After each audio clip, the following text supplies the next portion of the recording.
Authenticity matters when examining the law. What follows is a comprehensive look at real events, presenting unfiltered and unedited perspectives.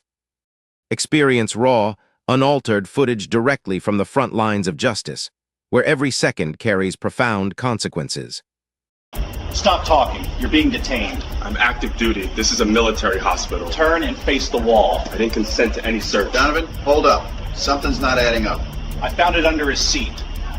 A uniformed Army medic was handcuffed outside a military hospital while trying to report for duty. The officer who arrested him had no idea that the Pentagon was already watching, that federal investigators had been tracking a pattern, and that this single incident would trigger charges carrying 68 years in prison. What happened in those 11 minutes would expose a network of corruption so deep that it reached into 3 police departments, involved falsified reports going back 7 years, and ultimately required intervention from the Department of Defense itself. Staff Sergeant Jordan Hayes was 29 years old and had served in the Army for 8 years. He specialized in emergency trauma care and had completed 2 deployments, one to Afghanistan and one to Iraq. He held certifications in advanced cardiac life support, tactical combat casualty care, and pediatric emergency medicine.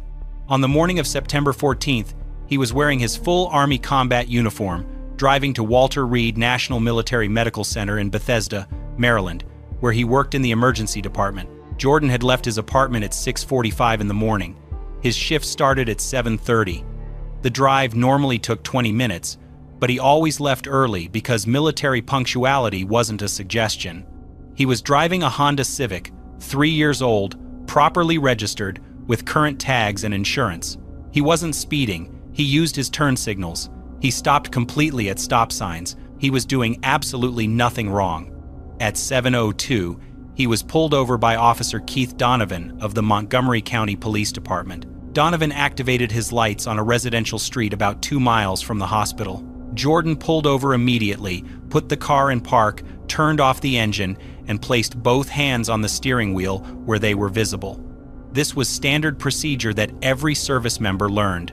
Comply, stay calm, document everything. Donovan approached the driver's side window. Jordan kept his hands visible and waited for instructions before moving.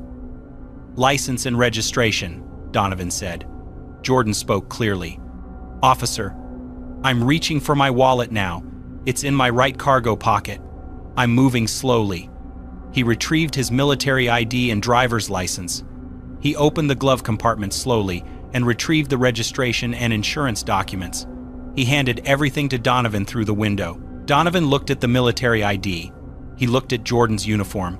He looked at the registration. Then he walked back to his patrol car without saying anything. Jordan sat perfectly still, hands back on the steering wheel. He checked the time, 7:06. He was going to be late for his shift if this took much longer. After 4 minutes, Donovan returned to the window. "Step out of the vehicle." Jordan's training kicked in. "Officer, can you tell me why I'm being pulled over?" "Just step out of the vehicle, sir." Jordan complied. He opened the door slowly, stepped out, and stood next to the car with his hands visible. Donovan was looking at him with an expression that Jordan had seen before. Suspicion mixed with something else. Hostility, maybe, or contempt. "Turn around and place your hands on the vehicle." "Officer, I need to get to the hospital. I'm due on shift in 20 minutes. I'm a medic at Walter Reed. I haven't done anything wrong. Can you please tell me what this is about?" Donovan's hand moved to his service weapon. He didn't draw it, but the message was clear. "I'm not going to ask again. Turn around and put your hands on the vehicle." Jordan turned around. He placed his hands flat on the roof of his car. He felt Donovan pat him down aggressively, checking for weapons. The pat-down was thorough and unnecessary. Jordan wasn't reaching for anything. He wasn't making sudden movements. He was in full military uniform at 7 in the morning on his way to work at a federal military hospital. "Where are you coming from?" "Home." "Where's home?" "Silver Spring." "What were you doing there?" "Sleeping." "I live there." "Where are you going?" "Walter Reed." "I'm a medic. I work in the emergency department. My shift starts in 15 minutes. Donovan stepped back. "Stay here." He walked back to his patrol car again. Jordan looked at his watch. 7:14. He was officially going to be late. He pulled out his phone with slow, deliberate movements and texted his supervisor. Pulled over on Rockville Pike. Officer won't explain why. Going to be late. Sorry. His supervisor, a senior medic named Lieutenant Ava Richardson, responded immediately. Are you okay? What's happening? Don't know. He stopped me 2 miles from the hospital. Won't say why. Been here 12 minutes. I'm in uniform. Richardson's response came fast. Stay calm. Document everything. I'm making calls. Jordan didn't know what that meant, but he trusted her. Richardson had been in the Army for 14 years. She knew how things worked. Donovan returned to Jordan's car. He was holding something in his hand. A small plastic bag. He held it up. What's this? Jordan looked at it. He had never seen it before in his life. I don't know what that is. It's not mine. It was under your seat. I don't know what you're talking about. I've never seen that before. You're telling me this isn't yours? I'm telling you I've never seen that before. That's not mine. Whatever it is, it didn't come from my car. The bag contained a white powder. Jordan's stomach dropped. He knew exactly what was happening.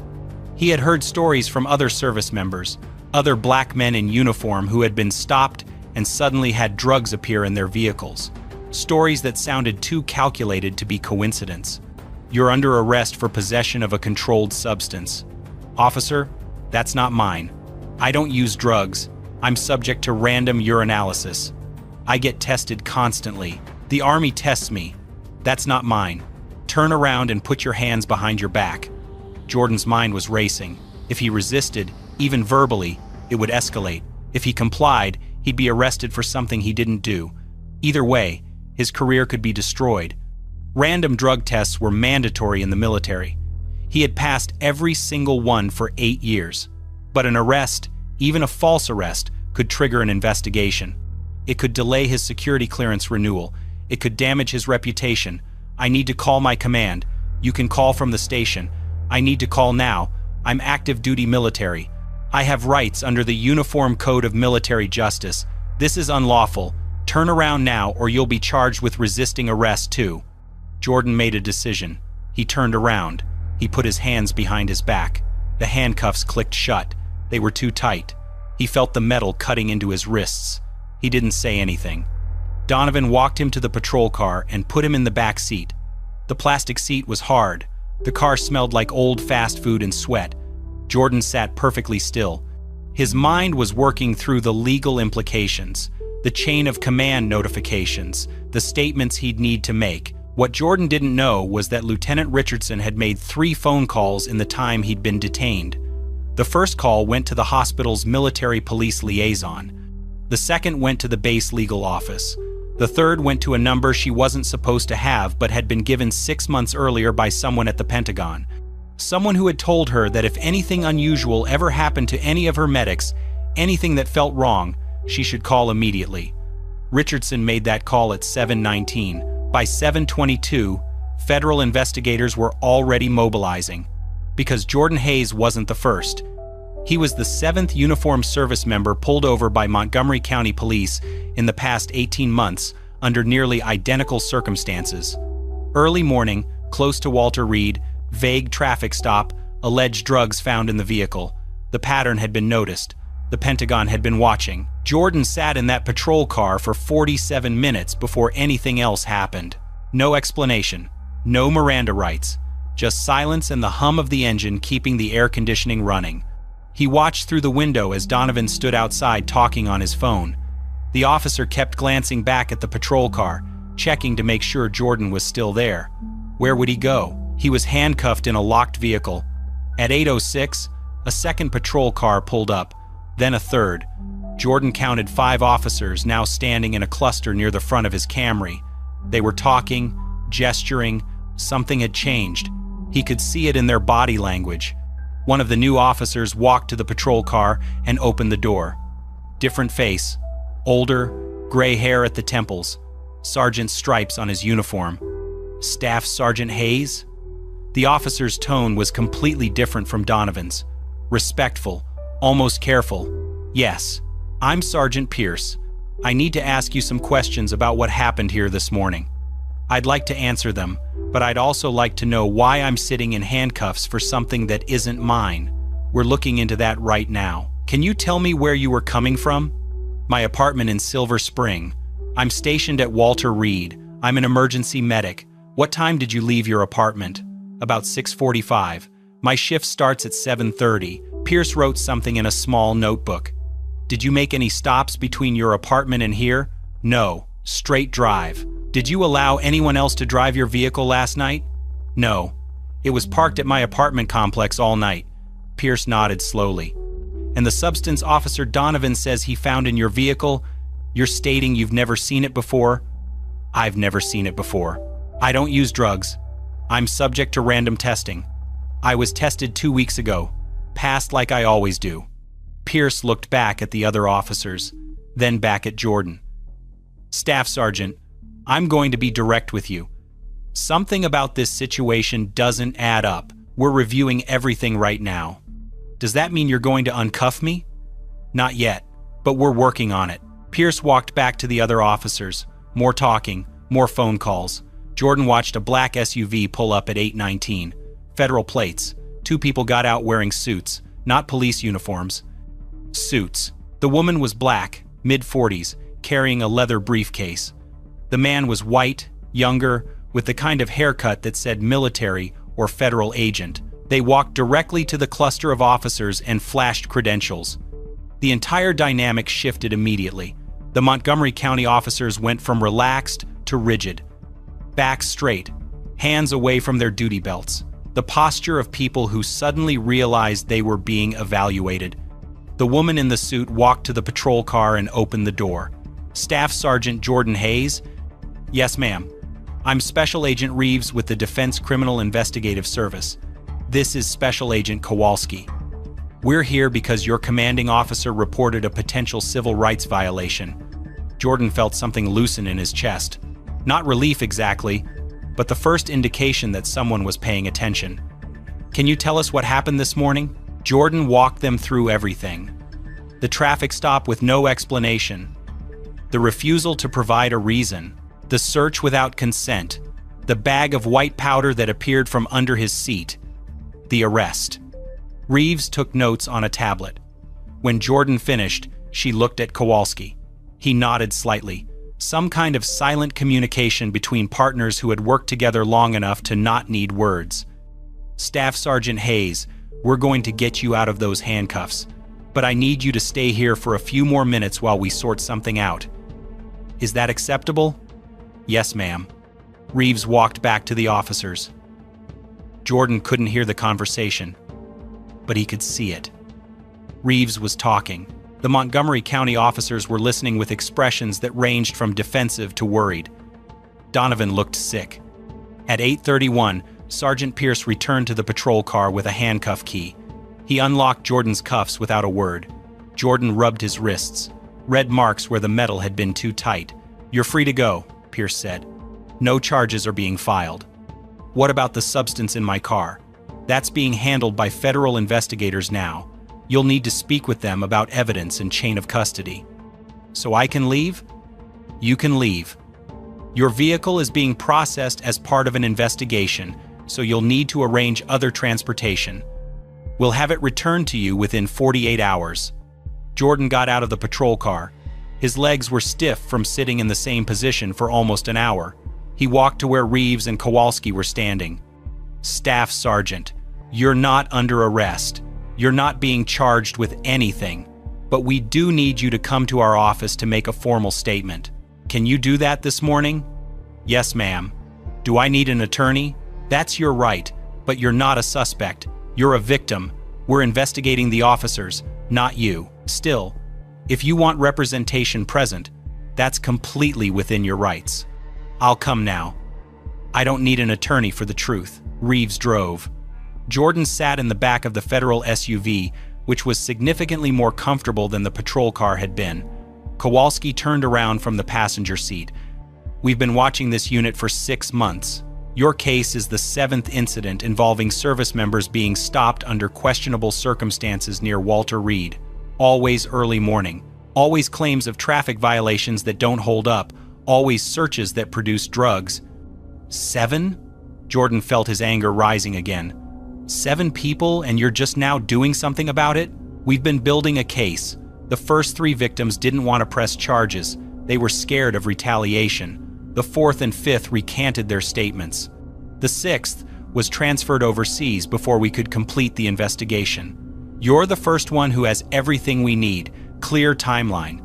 Security footage from your apartment showing your car parked there all night. Command structure that backed you immediately. And most importantly, you didn't consent to the search. Jordan looked out the window at the highway passing by. How many people consented because they didn't know they could say no? Most of them, Reeves said quietly. That's how it works. People see a badge and think they have to comply with everything. But you knew better. The DCIS office was in a nondescript building in downtown Washington. Jordan gave his statement in a conference room with a recording device on the table. He went through everything again, this time with more detail. Times, exact words, observations about Donovan's behavior. The statement took 90 minutes. When it was finished, Kowalski left the room and returned with a folder. He laid out several photographs on the table. Do you recognize any of these individuals? Jordan looked at the photos. 5 different people, 4 men, 1 woman, all in civilian clothes, all black or Latino. I don't know any of these people. These are the other service members who were stopped under similar circumstances. Different officers conducted the stops, but they all worked in the same unit, same patrol zone, same shift rotation. Reeves pulled out another photo.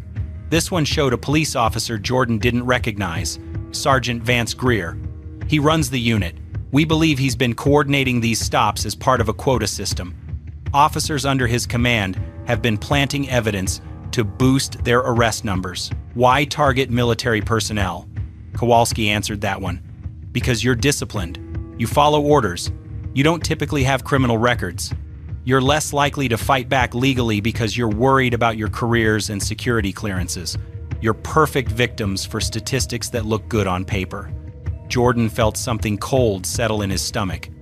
This wasn't random. This wasn't one bad officer having a bad day. This was systematic, organized, deliberate. How long has this been happening?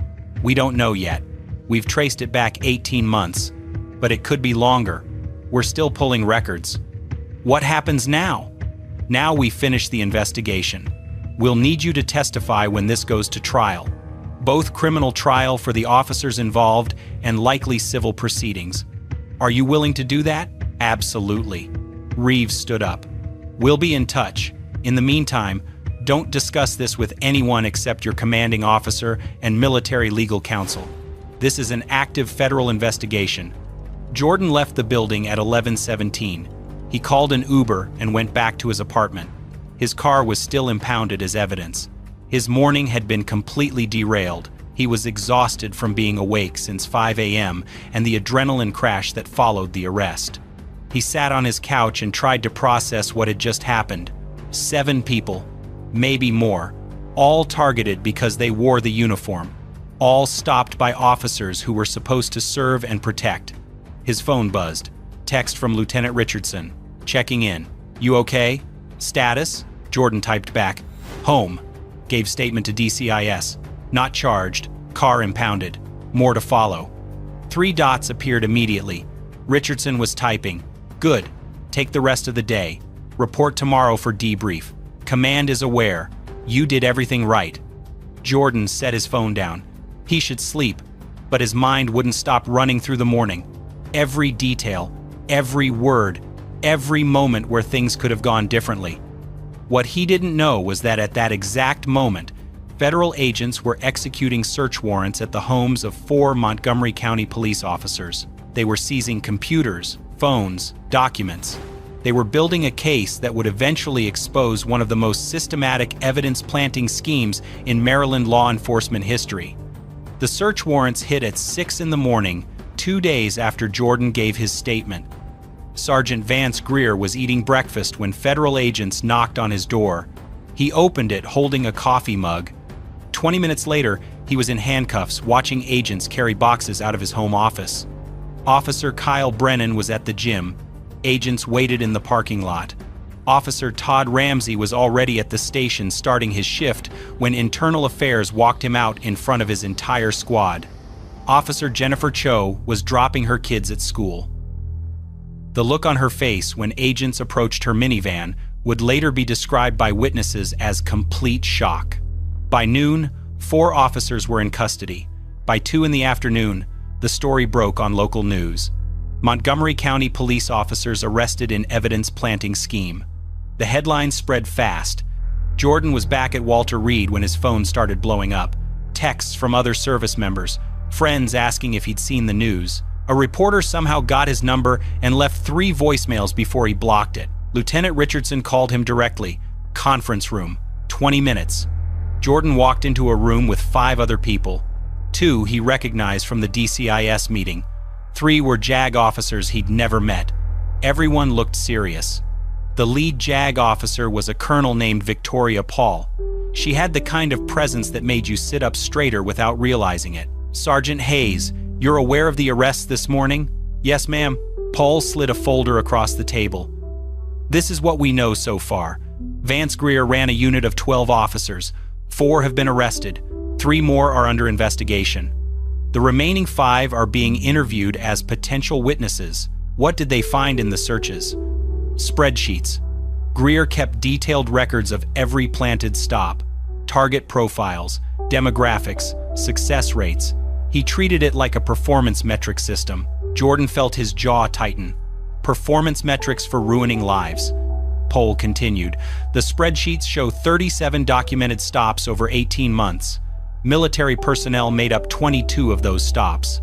The pattern is clear. Greer specifically targeted service members because you're statistically less likely to have drugs in your vehicles, which made the planted evidence more believable. Clean records, security clearances, no prior arrests, perfect targets. One of the DCIS agents spoke up. We've identified 28 victims so far. 9 haven't come forward yet. We're working on locating them. What about the drugs they planted? Jordan asked. Where did they get them? Evidence room. Greer had access as a supervisor.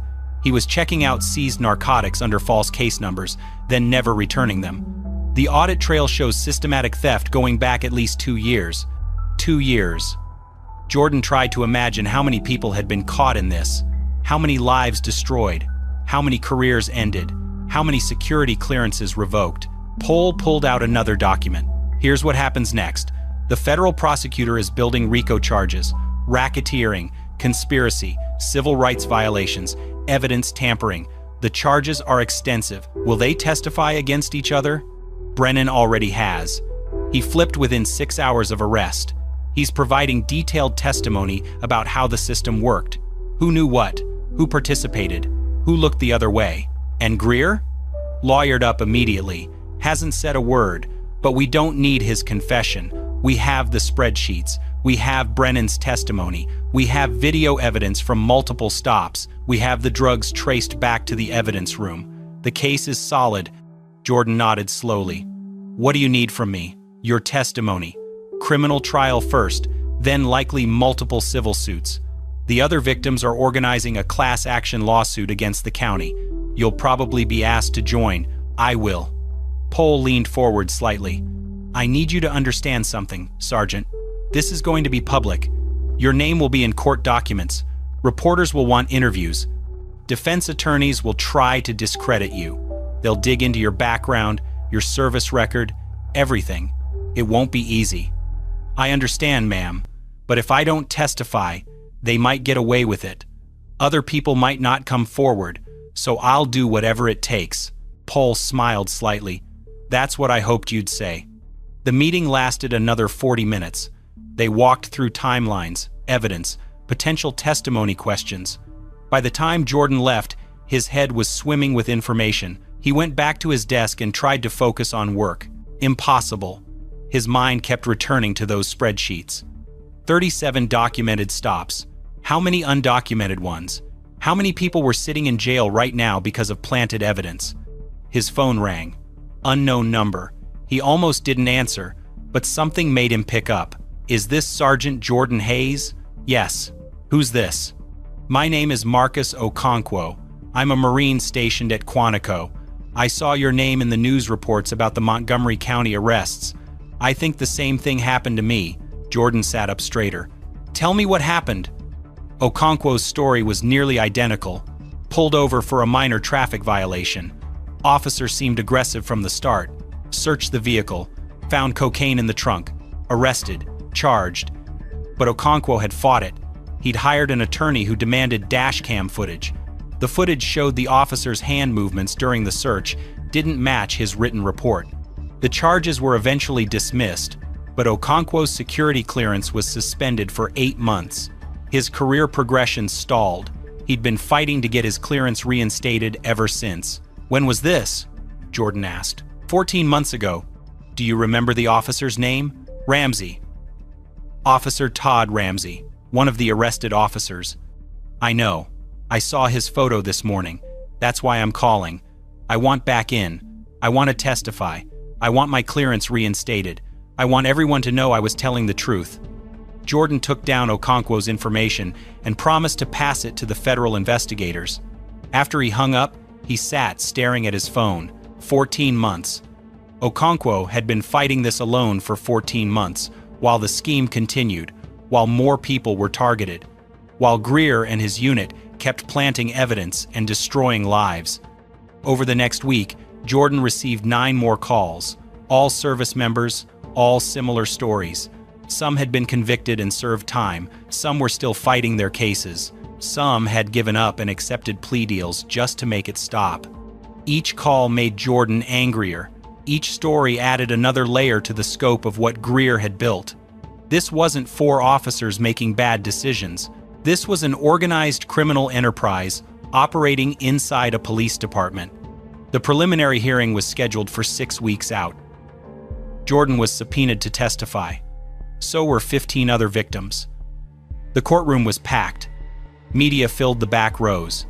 Family members of the accused officers sat on one side. Victims and their supporters sat on the other. Jordan watched Greer walk in wearing a suit instead of a uniform. He looked smaller somehow, less threatening. Just a middle-aged man with thinning hair and a tired expression. Hard to believe this person had orchestrated something so calculated and cruel. The prosecution laid out their case methodically. The spreadsheets were entered as evidence, projected on screens for everyone to see. Columns for target demographics, success rates, notes about which types of vehicles were easiest to search, comments about military personnel being ideal targets because they wouldn't fight back. Jordan testified on day 3. He walked through the entire stop, every detail, every moment. The prosecutor asked him about his military service, his security clearance, his clean record, then asked him to describe what it felt like to be arrested for something he didn't do. I felt helpless. I knew I was innocent, but I also knew that didn't matter in that moment. The officer had a badge and authority. I had nothing except my word, and my word wasn't enough. The defense attorney cross-examined him aggressively, tried to suggest Jordan might have been carrying drugs without knowing it. Maybe someone else used his vehicle. Maybe he was covering for a friend. Jordan stayed calm, answered every question directly, never got defensive, never got angry, just stated facts. The trial lasted 3 weeks. The verdict came back unanimous. Guilty on all counts for all 4 officers. Sentencing wouldn't happen for another 2 months, but the message was clear. The system had failed, but accountability was possible. Sentencing day arrived on a cold Tuesday morning. The courtroom filled early. Victims who had testified sat together in the front rows. Jordan sat between Marcus Okonkwo, whose security clearance had finally been reinstated, and a woman named Diana Chen, who had lost her nursing job after Greer's unit arrested her on fabricated charges. Judge Catherine Braddock entered. She was in her late 50s, known for thorough sentencing hearings and detailed written opinions. She didn't rush. She reviewed each defendant individually, going through their records, their roles in the scheme, the specific victims they had targeted. Officer Todd Ramsey was sentenced first. 23 years federal prison. No possibility of parole for the first 15. The courtroom was silent except for quiet crying from Ramsey's family section. Officer Kevin Lawson received 19 years. Officer Daniel Foster received 21 years. Each sentence came with detailed explanations. Judge Braddock cited specific cases, specific victims, specific lies documented in the spreadsheets. Then came Greer. Judge Braddock looked at him for a long moment before speaking. Sergeant Greer, you created and supervised a criminal organization that operated under the cover of law enforcement authority. You targeted vulnerable populations specifically because you believed they couldn't fight back. You destroyed careers, families, and lives. You betrayed every principle of justice and public service. You weaponized the badge. This court sentences you to 34 years in federal prison without possibility of parole for the first 25 years.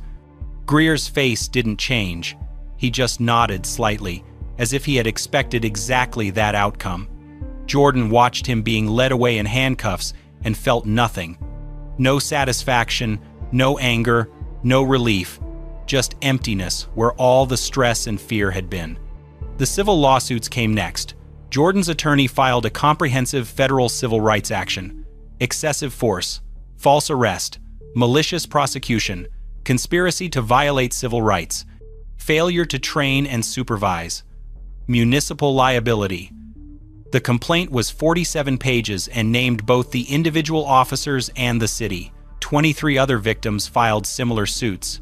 The city's legal department looked at the criminal convictions, the documented evidence, the spreadsheets showing premeditation and planning. They knew they couldn't win at trial. Settlement negotiations began 6 weeks after sentencing. The city's opening position was insulting. Low amounts, no admission of wrongdoing, confidentiality requirements. Jordan's attorney rejected it immediately. The city came back with better offers. Still not enough. The negotiations stretched across 4 months. Finally, the city made their final offer. Individual settlements ranging from $75,000 to $350,000 depending on the severity of harm. No confidentiality requirements. Public acknowledgement that the victims had been wrongfully targeted. Agreement to implement specific departmental reforms. Jordan's settlement was $275,000. He didn't celebrate when he signed the papers. The money didn't erase what happened, didn't give him back the months of stress, didn't undo the damage to his trust in police, but it was acknowledgement, official recognition that he had been wronged. That mattered more than the amount. The departmental reforms were extensive. Federal monitoring for 5 years, complete overhaul of the internal affairs process, mandatory body cameras that couldn't be turned off, public database of all stops and searches with demographic data, civilian review board with actual authority, regular audits by external agencies. Any officer with a pattern of questionable searches would be flagged automatically. Jordan used part of his settlement to finish his degree. He graduated with honors 18 months after the arrests. His security clearance was fully reinstated. He received job offers from 3 defense contractors and 2 private aerospace companies. He took a position with a firm developing satellite systems, good pay, interesting work, normal life. But something had changed. He couldn't see police the same way. When he got pulled over for a broken taillight 6 months after starting his new job, his heart rate spiked immediately. His hands shook when he reached for his license. The officer was professional and courteous, just wrote a warning and sent Jordan on his way. But Jordan sat in his car for 10 minutes afterward, trying to calm down. He started attending a support group for people who had experienced police misconduct. Listened to their stories, shared his own. Found some comfort in knowing he wasn't alone in how the experience had affected him. One woman talked about having panic attacks whenever she saw a patrol car. A man described losing his marriage because he couldn't move past the anger. Another woman said she had moved to a different state entirely just to feel safe. Jordan stayed in the group for 8 months. Eventually, the panic lessened. He could drive without constantly checking his mirrors for police. Could go about his day without that low-level anxiety humming in the background. But he never forgot, never let his guard down completely.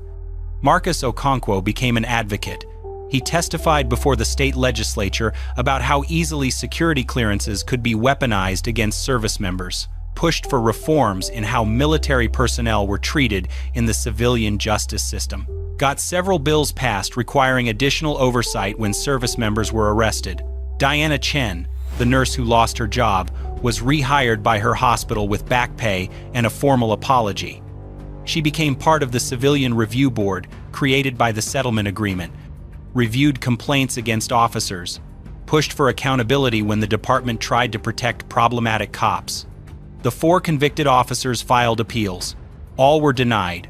Greer tried twice more, both denied.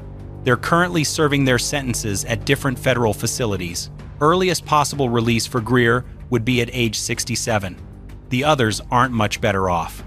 3 other officers who had been part of the unit but weren't charged criminally were fired administratively. The department's investigation found they had known what was happening and failed to report it. Not enough evidence for criminal prosecution, but enough to end their careers. The new police chief gave a public address 6 months after the sentencing, acknowledged the department's failures, promised transparency and accountability, talked about rebuilding trust. Jordan watched it on the news and felt skeptical. Words were easy. Sustained change was hard. Jordan's case proved that documentation and federal oversight could break through systemic corruption.